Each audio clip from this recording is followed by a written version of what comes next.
भी इसी कार्य में लगे हुए हैं। नहीं देखो, हम आपको अभी डॉक्यूमेंट्स भेजते हैं, उनको देख के हम्म, आपको समझ में आएगा कि क्या है।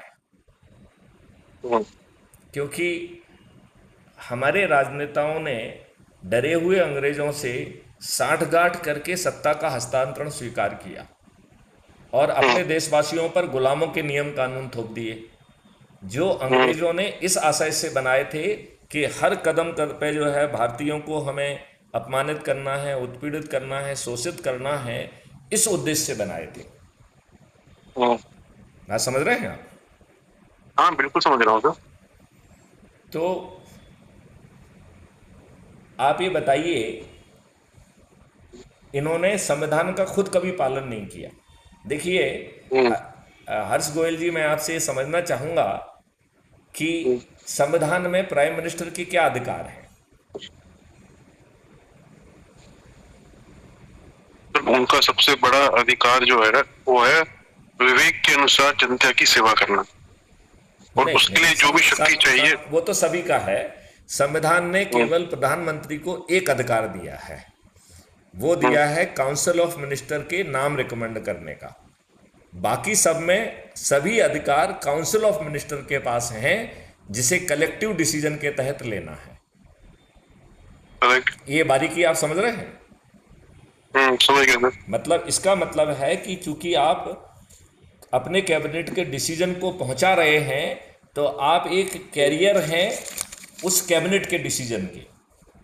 लेकिन ठीक है। जितने भी डिसीजन हैं, वो आपको जो भी डिसीजन आपको लेना है, वो आपको कलेक्टिवली काउंसिल ऑफ मिनिस्टर में बात रख के लेना पड़ेगा। इससे हटके ठीक है। देश के प्रधानमंत्री को कोई अधिकार नहीं दिया गया। एक ठीक है सर, समझ गया। सिंगल अधिकार है ये, राइट? अब हम्म, आप ये देखिए, 1948 में जब कश्मीर में हम्म, हमारी फौज लड़ रही थी और जीत रही थी, तो जवाहरलाल नेहरू ने काउंसिल ऑफ मिनिस्टर में चर्चा नहीं की, अपने हम्म, गृह मंत्री सरदार पटेल से भी चर्चा नहीं की। तो हम्म। क्या जवाहरलाल नेहरू को संविधान ने ये अधिकार दिया था कि वो जाके बिना काउंसिल ऑफ मिनिस्टर से चर्चा किए, बिना गृह मंत्री से चर्चा किए, क्या उन्हें देश के संविधान ने ये अधिकार दिया था कि वो ऑल इंडिया रेडियो में जाके घोषणा कर दें? नहीं सर।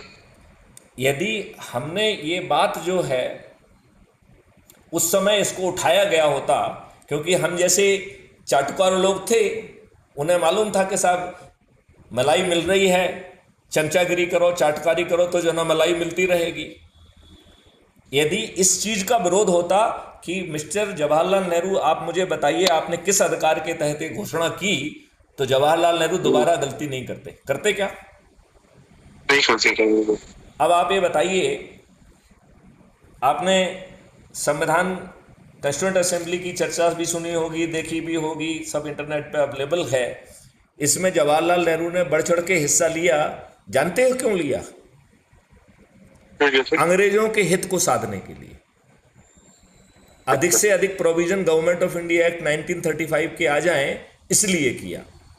अदरवाइज बताइए, अच्छा। इसमें जो आर्टिकल 333 है, उसमें दो एंग्लो इंडियन को हमारे पार्लियामेंट में बैठने का क्यों अधिकार अधिकार होना दिया गया। चाहिए, बताइए मुझे।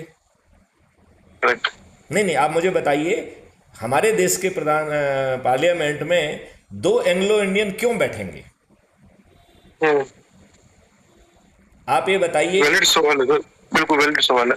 अच्छा, दूसरी बात जो है हर्ष गोयल जी, मैं आपसे ये पूछ रहा हूं कि जवाहरलाल नेहरू को भगवान ने इतनी अकल तो दी थी ना, संविधान के कमेटी में होने के नाते उन्हें इतनी तो समझ होना चाहिए थी ना, कि इस देश के राष्ट्रपति को संविधान ने ऐसी कोई शक्ति नहीं दी है कि बिना पार्लियामेंट के अनुमोदन के कोई आर्टिकल पैदा कर दे। हम्म, फिर आर्टिकल 35A 1954 में बिना हम्म, पार्लियामेंट में ले जाए, बिना पार्लियामेंट में विचार हुए, बिना पार्लियामेंट में का अनुमोदन लिए, शुद्ध रूप से डॉक्टर राजेंद्र प्रसाद पर दबाव बनाकर उसकी उद्घोषणा करके उसे छिपा के इस देश के संविधान में घुसेड़ा। क्या ये जवाहरलाल नेहरू का असंवैधानिक कृत नहीं है? बिल्कुल है सर। अब उस समय की बात भूल जाते हैं। 2014 में हर्ष गोयल जी एक बड़ी अच्छी बात हुई कि सुप्रीम कोर्ट में एक पीआईएल लगी। हम्म, समझ रहे हैं? हाँ जी। तो उस पीआईएल का मजनून यही था कि हमारे देश के संविधान ने हमारे प्रेसिडेंट को ये शक्ति ही नहीं दी है कि बिना पार्लियामेंट के विचार किए वो कोई आर्टिकल को पैदा कर दे। लिहाजा ठीक है। 1954 में जो आर्टिकल 35A पैदा किया गया है, जो कश्मीर की सभी समस्याओं के लिए एक अकेला आर्टिकल जिम्मेवार है, इसी ने 2 संविधान से लेकर हर व्यवस्था पैदा की है। बात समझ रहे हैं कि नहीं? हाँ। तो ये आर्टिकल असंवैधानिक है, इसे शून्य घोषित किया जाए, ये पीआईएल 2014 में लगी। हम्म, 5 साल केंद्रीय सरकार को, माननीय नरेंद्र मोदी जी को लगातार नोटिस जारी किए गए और हमारे नरेंद्र मोदी जी मौनी बाबा बन गए। तो लोग बाग तो मनमोहन सिंह को मौनी बाबा कहते हैं, मैं तो नरेंद्र मोदी जी को मौनी बाबा कहूँगा। यदि माननीय प्रधानमंत्री नरेंद्र मोदी जी सही तथ्यों को न्यायालय के सामने रख देते तो 2014 में आर्टिकल 35A शून्य घोषित हो जाता कि नहीं हो जाता? हम्म। आपका क्या विवेक कहता है? भाई, अब ये तो एक लंबा डिस्कोर्स का मैटर है, नहीं नहीं, क्योंकि इसमें लंबा क्या है? देखिए, संविधान ने बिना पार्लियामेंट के कोई आर्टिकल पैदा करने की शक्ति नहीं दी है। हमने दुष्टतापूर्वक ऐसा कर दिया है, तो इससे ये संवैधानिक तो नहीं हो जाएगा। तो यदि हम सही तथ्य माननीय सुप्रीम कोर्ट के सामने रखते तो उसे असंवैधानिक घोषित करने में 1 मिनट का समय भी नहीं लगता। लगता क्या? नहीं रखा सर। तो मेरा आपसे यही प्रार्थना है कि हम दुष्टता में जी रहे हैं।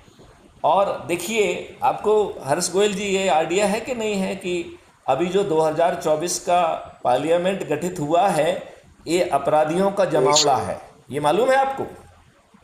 नहीं सर। 543 में से हर्ष गोयल जी 251 आपराधिक रिकॉर्ड के लोग हैं। 251। ये रिपोर्ट एडीआर की रिपोर्ट है क्या सर? ये एडीआर की भी रिपोर्ट है और ये जानकारी जो है it is based on nomination के समय जो आपराधिक रिकॉर्ड का एफिडेविट फाइल करना होता है ना, it is compilation of that. अच्छा।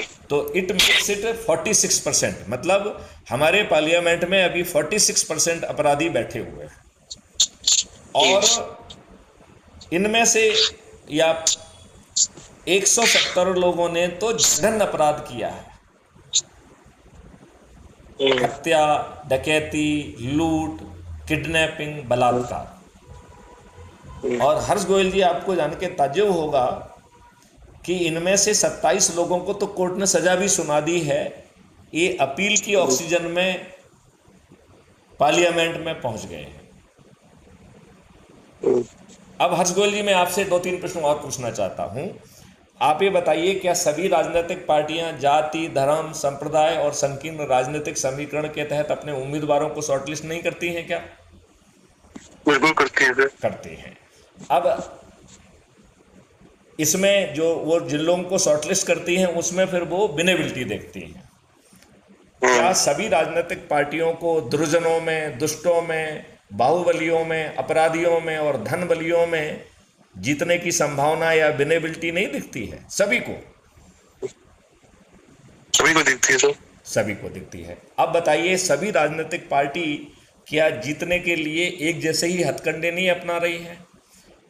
फ्रीबी बांटना, दारू बांटना, साड़ी बांटना, पैसे बांटना, गरीबों को मुर्गे बांटना, ये क्या सभी राजनीतिक पार्टी नहीं कर रही है क्या? बिल्कुल सब कर रहे हैं। सब कर रहे हैं। अब हर्ष गोयल जी, ये बताइए कि जिन गरीबों के वोट खरीद के ये जीत रहे हैं, ये दुष्ट राजनेता एक बार भी नहीं कहते हैं कि मैं इतने लोगों का प्रतिनिधि हूं, मैं इस यहाँ का फलाना हूं, मैं इनके हकों के लिए लड़ूंगा। ये दुष्ट राजनेता उल्टा ये कहते सुनाई देते हैं कि मैं तो अपनी पार्टी का अदना सा सिपाही हूं। ये बात सही है कि नहीं है? सही बात है। तो हर्ष गोयल जी, अब हमारे सामने विकल्प क्या है? मैं अभी आपको डॉक्यूमेंट भेजूंगा, उनको एक बार आप पढ़िए, फिर हम आपसे विस्तार से चर्चा करेंगे। और यदि आपको किसी मदद की ज़रूरत है, मैं दूर से आपकी कोई मदद कर सकता हूं, तो मुझे खुशी होगी। ठीक है सर। चलिए, जय हिंद, जय भारत, वंदे मातरम, जय गुरुदेव।